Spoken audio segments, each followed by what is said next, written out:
नमस्कार दोस्तों, stock market studies में फिर से एक बार आपको बहुत-बहुत स्वागत है। तो आज यहाँ पे मैं डिस्कशन करूँगा कुछ कम इम्पोर्टेंस कंपनी के और अपडेट्स के बारे में। तो इस वीडियो को लास्ट तक देखिए और अभी तक आपने चैनल को सब्सक्राइब नहीं किया तो ज़रूर कर लीजिएगा, कंटिन्यूअसली इन्फॉर्मेशन और अपडेट्स पाने के लिए। तो सबसे पहले मैं डिस्कशन करूँ ये जो कंपनीज़ है, कुछ कंपनीज़ वो क्या-क्या है। सबसे पहले जो कंपनी है जो है रोसरी बायोटेक्स। देखिए रोसरी बायोटेक्स जो है वो एक केमिकल सेक्टर से बिलॉन्ग करने वाला कंपनी है और जितने सारे केमिकल्स कंपनी है वो सारे कंपनीज के ऊपर प्रेशर है। आज प्रेशर इतना क्यों बना? क्योंकि उसके पीछे कारण एक ही है, वो है स्पेशलिटी केमिकल्स। देखिए जो जो कंपनी स्पेशलिटी केमिकल्स के ऊपर काम कर रहा है वो सारे कंपनीज के ऊपर सेल डाउन हो रहा है। तो सेल डाउन पे होने के पीछे दो रीजन में आपको बता चुका हूँ। पहले चाइना क्या कर रहा है, सस्ते दामों में ग्लोबली मार्केट में खुद का प्रोडक्ट बेच रहा है। तो सस्ते दाम में मतलब डिस्काउंट में बेच रहा है। तो जब कोई डिस्काउंट में माल बेचेंगे तो जो कस्टमर है उसका वो उसी से माल खरीदारी करेंगे। तो इंडियन कंपनी से क्यों खरीदारी करे? पहली बात ये है। दूसरी बात है जो रॉ मटेरियल्स है, रॉ मटेरियल्स का जो कॉस्ट है वो ज़्यादा से ज़्यादा हाई हो चुके हैं। तो रॉ मटेरियल्स का कॉस्ट बढ़ जाना और प्रोडक्ट का डिमांड कम हो जाना, तो ये दोनों कारण कंपनी का सेल्स डाउन होने के पीछे कारण है। तो इस कंपनी के सेल्स डाउन होने के पीछे कारण देखिए स्पेशलिटी केमिकल्स। जो स्पेशलिटी केमिकल्स, हाँ, एक प्लस पॉइंट है इस कंपनी में। इस कंपनी स्पेशलिटी केमिकल्स ज़्यादा से ज़्यादा इंडिया में बेचते हैं।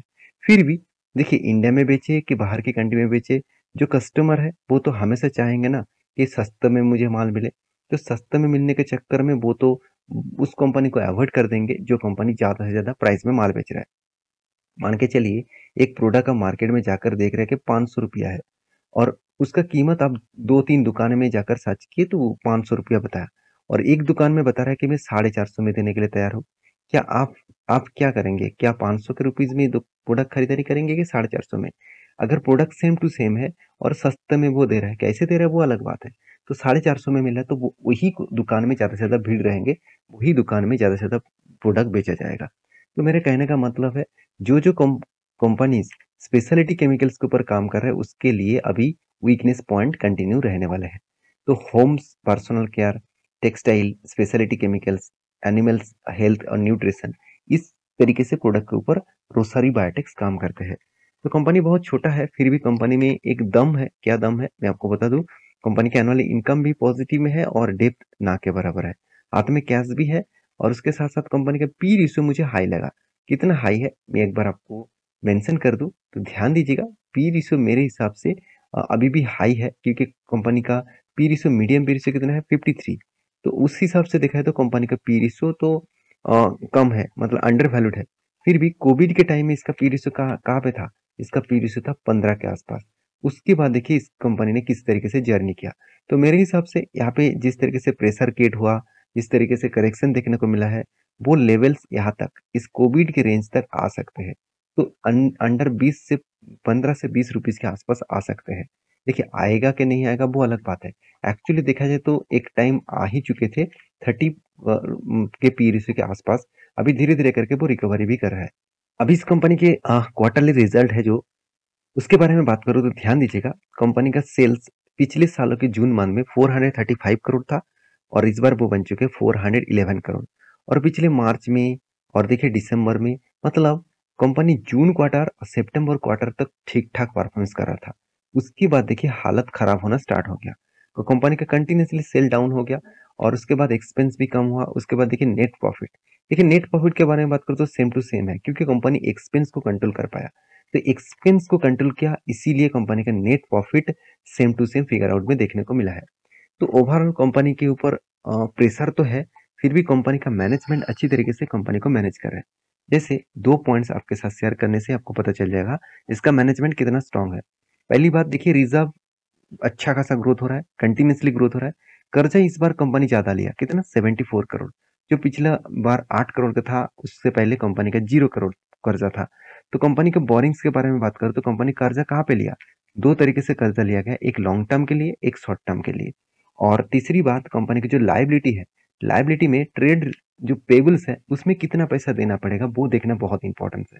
क्योंकि देखिए आप जिससे रॉ मटेरियल्स खरीद रहे हैं उसको कितना पैसा देना बाकी है। कितना पैसा देना बाकी है? 185 करोड़।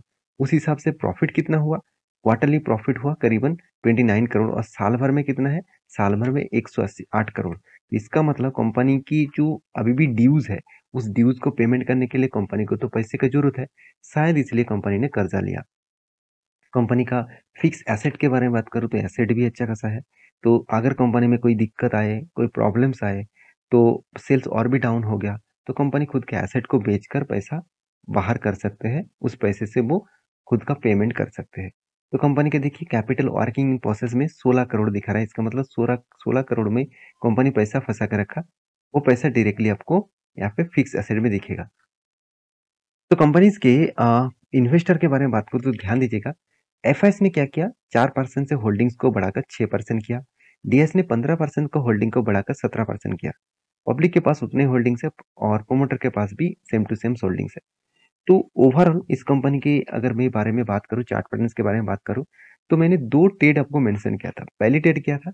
यहाँ पे देखिए नीचे साइड से अपर साइड तक यहाँ पे देखा जाए तो कंटिन्यूअसली जो बाइंग ट्रेड बना था, वो 27% के आसपास गेन था। तो इसके लिए कंपनी को यहाँ तक आना चाहिए था, इस रेंज को टच करना था, तब बाई एंट्री मिलता और टारगेट यहाँ तक होता जो इसका टॉप लेवल में है। तो एंट्री ही नहीं हुआ, तो इस ट्रेड को मैं एग्जिट कर, मतलब इस ट्रेड में कोई ट्रेड नहीं बना। नेक्स्ट जो ट्रेड बना यहाँ पे कप विथ हैंडल पैटर्न्स का, यहाँ पे कप बना और उसके बाद देखिए एक हैंडल बना। तो जब कप विथ हैंडल पैटर्न और वो भी 200 डेज ईएमए के नीचे बनते हैं, और तो एक हायर चांसेस होते हैं उसको टारगेट मिलना। तो टारगेट देखिए इजीली सिर्फ 4 दिनों के अंदर अंदर टारगेट मिल गया, और वो भी कितना? 12.5% के आसपास। तो फिलहाल के लिए मुझे बहुत सारे कमेंट्स किए जा रहे हैं, सर क्या फिलहाल के लिए कोई एंट्री लेवल्स है? देखिए कोई भी एंट्री लेवल्स नहीं बना। जब कोई बनेगा तो मैं आपके साथ एज ए एजुकेशन पर्पस में शेयर करूंगा। तो प्लीज इस जितने सारे मैं टेक्निकली चार्ट पैटर्न्स दिखा रहा हूँ, ये मेरा खुद का ट्रेड है, मेरा खुद का एनालिसिस है। आप प्लीज आपके इस तरीके से टेक्निकली चार्ट पैटर्न आप सीखिए, स्टडी करिए, मीन एटलीस्ट 6 मंथ स्टडी करिए, उसके बाद काम करिए। छोटा 1-2 क्वांटिटी के हिसाब से काम करके स्टडी कर सकते हैं प्रैक्टिस के लिए। जब आपको मतलब सही में लगे कि हाँ इस स्ट्रेटेजीज में काम हो सकते हैं, तब आप काम जरूर करिए लॉन्ग टर्म के लिए, मतलब लॉन्ग इन्वेस्टमेंट के लिए। लॉन्ग इन्वेस्ट मतलब ज्यादा पैसा लगाने के लिए। तो नेक्स्ट जो कंपनी जिसके बारे में बात करूँ उसका नाम है आवास फाइनेंसर लिमिटेड। तो ये एक एनबीएफसी कंपनी है, और इस कंपनी फिलहाल के लिए बहुत पुराना नहीं है, मार्केट में लिस्टिंग नया नया हुआ है। कंपनी का अगर परफॉर्मेंस के बारे में बात करें तो कंपनी की जो डेप्थ ऑफ इक्विटी है वो 3% के आसपास दिखेगा। एनुअली इनकम भी अच्छा खासा है। आरओसी तो ठीक ठाक है और आरओई तो बेस्ट है। बेस्ट मतलब एवरेज लेवल के आसपास है। तो कंपनी का पी रेशियो 28 के आसपास है। बुक वैल्यू देखिए 414 है। और ओवरऑल बात करूँ कंपनी का जो करंट प्राइस है वो 3 गुना ऊपर कंपनी का बुक वैल्यू के ऊपर ट्रेड कर रहा है। तो यहाँ पे अगर डिटेल्स दिखा दूँ तो आपको यही दिखेगा। देखिए कंपनी का जो डिलीवरी गुड प्रॉफिट ग्रोथ है वो 35% के आसपास 5 साल में ग्रोथ हुआ। उसके साथ कंपनी का सेल्स ग्रोथ भी बहुत शानदार है, 43% के आसपास। तो अभी वीकनेस कहाँ कहाँ पे है? देखिए सबसे पहले वीकनेस है, कंपनी में पहले बोल चुका हूँ 3 गुना 4 गुना के आसपास बुक वैल्यू के ऊपर ट्रेड कर रहा है। तो ये ज़्यादा से ज़्यादा कंपनी के ऊपर देखने को मिलता है, इसमें कोई चिंता करने का जरूरत नहीं। और साथ ही साथ कंपनी रिपोर्टेड जो मतलब रिपोर्टेड कर चुके हैं प्रॉफिट का, it's not paying out dividend. कोई भी पे आउट डिविडेंड कंपनी नहीं दे रहा है। तो डिविडेंड कंपनी कोई नहीं दिया। अगर मैं डिविडेंड के बारे में बात करूँ, आज तक की डिविडेंड कंपनी का 0 है। तो कोई भी डिविडेंड कंपनी पे आउट नहीं किया। और कंपनी की इंटरेस्ट कवरेज रेशियो जो है, लो इंटरेस्ट कवरेज रेशियो है। और उसके साथ साथ कंपनी का जो रिटर्न ऑफ इक्विटीज है वहाँ पे भी वीकनेस देखने को मिला। और कंपनी का कैपिटलाइजेशन जो है इंटरेस्ट कॉस्ट के हिसाब से, वहाँ पे भी वीकनेस देखने को मिला। प्रोमोटर में 3 साल में करीबन 14.5% के आसपास होल्डिंग्स को बेच दिया। तो इस कुछ पॉइंट्स है जो कंपनीज के नेगेटिव प्रेजेंटेशन को यहाँ पे आपके साथ रिप्रेजेंट करते हैं। तो कंपनीज के क्वार्टरली रिजल्ट के बारे में बात करूँ, अब ध्यान से देखेंगे। कंपनी का सेल्स इस बार हाईएस्ट सेल्स देखने को मिला। एक्सपेंस को कंट्रोल किया, सॉरी इंटरेस्ट भी पेमेंट किया, एक्सपेंस को कंट्रोल किया। उसके बाद हाथ में कंपनी के नेट प्रॉफिट आया, 89 से बन चुके हैं 110 करोड़। तो इसका मतलब company year of year basis में खुद का ग्रोथ यहाँ पे अच्छा खासा दिखाया। तो इस कंपनी बहुत छोटा है, फिर भी इस कंपनी में एक पोटेंशियल यहाँ पे देखने को मिल रहा है।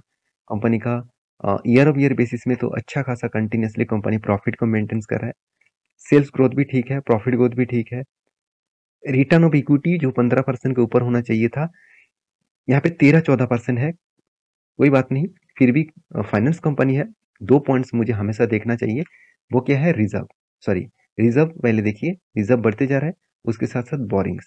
तो बोरिंग्स कितना हुआ? 9,800 करोड़। तो यहाँ पे एक क्वेश्चन मार्क आ जाता है कि सर 9,800 करोड़ कर्जा, लगातार कर्जा बढ़ते जा रहे हैं तो कंपनी तो बर्बाद हो जाएगा। ऐसे बिल्कुल नहीं। कंपनी, कोई भी फाइनेंस कंपनी, कोई भी बैंकिंग कंपनी अगर कर्जा लिए जा रहा है तो इसका मतलब वो कर्जे को वो लोन के हिसाब से बांटेंगे, वहां से वो इंटरेस्ट कमाएगा।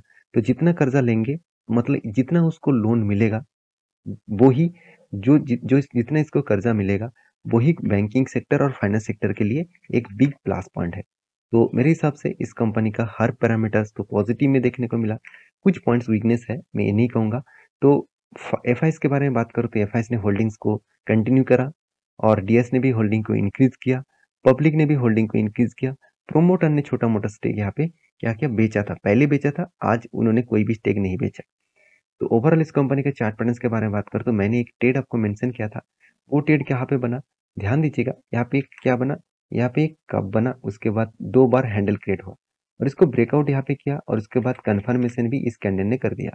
तो इसका मतलब एंटी लेवल्स तो हो चुके हैं और इसका टारगेट रेशियो 14% के आसपास दिया गया, जो टारगेट बन के आ रहा है 81800 के आसपास। तो ये मेरा टारगेट है, ये आपका टारगेट नहीं है, तो प्लीज रिसर्च करके काम करना। यहाँ पे कोई भी बाय एंड सेल का रिकमेंडेशन नहीं है। नेक्स्ट जो कंपनी जिसके बारे में बात करें उसका नाम है टाटा स्टील। देखिए टाटा स्टील आप सभी जानते हैं टाटा ग्रुप के सबसे पुराना कंपनी है। 1907 में मतलब 1907 में यहाँ पे इस कंपनी स्टार्ट हुआ था और इस कंपनी जमशेदजी टाटा ने स्टार्ट किए थे। और आज टाटा ग्रुप टाटा स्टील कितने बड़े कंपनी बन चुका है आप देख सकते हैं, 1,47,000 करोड़ के आसपास। इस कंपनी के सबसे प्लस पॉइंट है इसका जो मतलब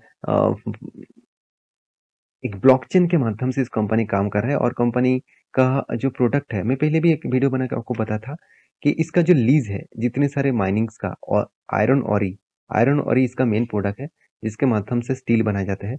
तो आयरन ऑरी का जो लीज है वो लीज क्या करने वाला है, 2023 तक लीज है। तो 2030 के लीज खत्म होने के बाद वो फिर से रिन्यूअल करेगा लीज को, और रिन्यूअल जब होगा तब कंपनी ये भी बता रहा है, कंपनी खुद का जो कैपेक्स है वो 2x करने वाला है। तो इसका मतलब खुद का जो प्रोडक्शन है, खुद का जो ग्रोथ है वो दुगना बढ़ाने वाला है। तो सोचिए कंपनी का कितना बड़ा परफॉर्मेंस हो सकता है। तो कर्जे के बारे में बात करूँ तो कर्जा तो है, उसके साथ साथ इनकम भी हो रहा है। कंपनी का प्रॉफिट एंड लॉस क्वार्टरली बात करें तो सेल्स भी इंक्रीज हुआ, एक्सपेंस को भी मेंटेनेंस किए, और नेट प्रॉफिट जो है वो भी कंपनी के ऊपर प्रॉफिट देखने को मिला। अगर ईयर ऑफ ईयर पे, सॉरी यहाँ पे क्वार्टर के बारे में बात करूँ तो देखिए सेल्स इंक्रीज किया, इस बार कंपनी के थोड़ा सा सेल्स डाउन हुआ, और उसके बाद देखिए एक्सपेंस को भी कंपनी थोड़ा सा कंट्रोल नहीं कर पाए, और इसीलिए कंपनी का प्रॉफिट मार्जिन जो है वो 7,700 करोड़ से बन चुका है 500 करोड़। तो प्रॉफिट में क्वार्टरली क्वार्टरली कंपनी का इस बार थोड़ा सा वीकनेस देखने को मिला। तो क्या इस बेसिस में कंपनी के ऊपर कंटिन्यूसली करेक्शन होगा? बिल्कुल भी नहीं। कंपनीज के ईयर ऑफ ईयर बेसिस के बारे में बात करूँ तो खुद का जो प्रॉफिट एंड लॉस है वो लगातार लगातार इंक्रीज होता जा रहा है। तो यहाँ से देखिए किस बेसिस में जम हो रहा है कंपनी का प्रॉफिट लॉस। और यहाँ पे देखिए सेल्स का ग्रोथ जो है, प्रॉफिट का जो ग्रोथ है, और रिटर्न ऑफ इक्विटी का जो ग्रोथ है, वो सब कुछ कुछ इस तरीके से देखने को मिला है। कंपनी अच्छा खासा रिटर्न्स तो दिया, मगर बाकी पॉइंट ऑफ व्यू से सेल्स और प्रॉफिट ग्रोथ में कुछ खास परफॉर्मेंस देखने को नहीं मिला। सेल्स में तो ठीक है मगर प्रॉफिट ग्रोथ में कुछ खास परफॉर्मेंस नहीं दिखा। तो एज ए इन्वेस्टर उसके बारे में बात करूँ तो एफ आई डी एस और पब्लिक हर व्यक्ति इस कंपनी को वो निवेश करके रखा, क्यों ना रखे, इतने पुराना कंपनी है, और टाटा ग्रुप इतने बड़े ट्रस्टेड ग्रुप के साथ जुड़े हुए कंपनी से, तो उसमें तो एक भरोसा हमेशा रहेंगे ही। तो भरोसा करने से कुछ नहीं होता, कंपनी का परफॉर्मेंस के ऊपर ही डिपेंड करके काम करना पड़ेगा। तो टाटा स्टील के ऊपर एक बहुत बड़ा ट्रेड यहाँ पे मेंशन किया जा रहा है। एक बिग कप बना, उसके बाद एक बिग हैंडल बना, और मेरे हिसाब से एक छोटा सा हैंडल फिर से क्रिएट हो रहा है। तो उसके बाद अगर ब्रेकआउट करे तो बड़ा सा रैली आपको दिखेगा। तो एंट्री लेवल कहाँ पे बनेगा, जब यहाँ पे मान के चलिए यहाँ पे ग्रीन कैंडल बना था, उसके ऊपर अगर कोई ग्रीन कैंडल क्लोजिंग देता तो मैं यहाँ पे एंट्री लेता। तो यहाँ पे कोई एंट्री लेवल्स कहाँ पे बनेगा, फिर से इस कैंडल के ऊपर जो ब्रेकआउट हुआ है उसके ऊपर कोई ग्रीन कैंडल मुझे चाहिए, और वो भी थोड़ा सा वॉल्यूम करने के बाद ही मैं एंट्री लेने वाला हूँ। और मेरा जो टारगेट यहाँ पे निकल के आ रहा है तो करीबन करीबन 33% के आसपास, जो टारगेट एक्चुअली यहाँ पे मेंशन किया जा रहा है 162 रेंज तक यहाँ पे दिखा रहा है। तो इस तरीके से इन्फॉर्मेशन पाना है तो चैनल को जरूर सब्सक्राइब करके रखना। और नेक्स्ट जो कंपनी जिसके बारे में बात करूँ उसका नाम है लनकॉर होल्डिंग्स लिमिटेड। तो लनकॉर होल्डिंग्स लिमिटेड के बारे में बात करूँ तो इस कंपनी ने धमाका परफॉर्मेंस दिया। कंपनी 25 रुपीज से 50 तक गया तो फंड डबल कर दिया। तो इसीलिए बोर्ड मेंबर ने एक बहुत बड़ा डिसीजन लिया। वो क्या है? कंपनी का स्प्लिट, सॉरी कंपनी का बोनस। कंपनी 18 तारीख को एक के बदले दो के बदले एक शेयर यहाँ पे देने वाले हैं। तो 1:2 रेशियो का मतलब होता है हर 2 शेयर में कंपनी 1 शेयर आपको बोनस के हिसाब से देने वाला है। तो बोनस के लिए इस कंपनी के ऊपर ब्लाइंडली निवेश मत करना, कंपनी के ऊपर स्टडी करके ही काम करना। तो टोटली वीडियो एजुकेशन पर्पस में था, कोई बाय एंड सेल का रिकमेंडेशन नहीं था। प्लीज किसी कंपनी के ऊपर काम करना चाहते हैं तो आपके रिस्क के हिसाब से जरूर काम करिए। मिलते नेक्स्ट वीडियो में, तब तक के लिए अच्छे से रहिए, अपने ख्याल रखिए, धन्यवाद।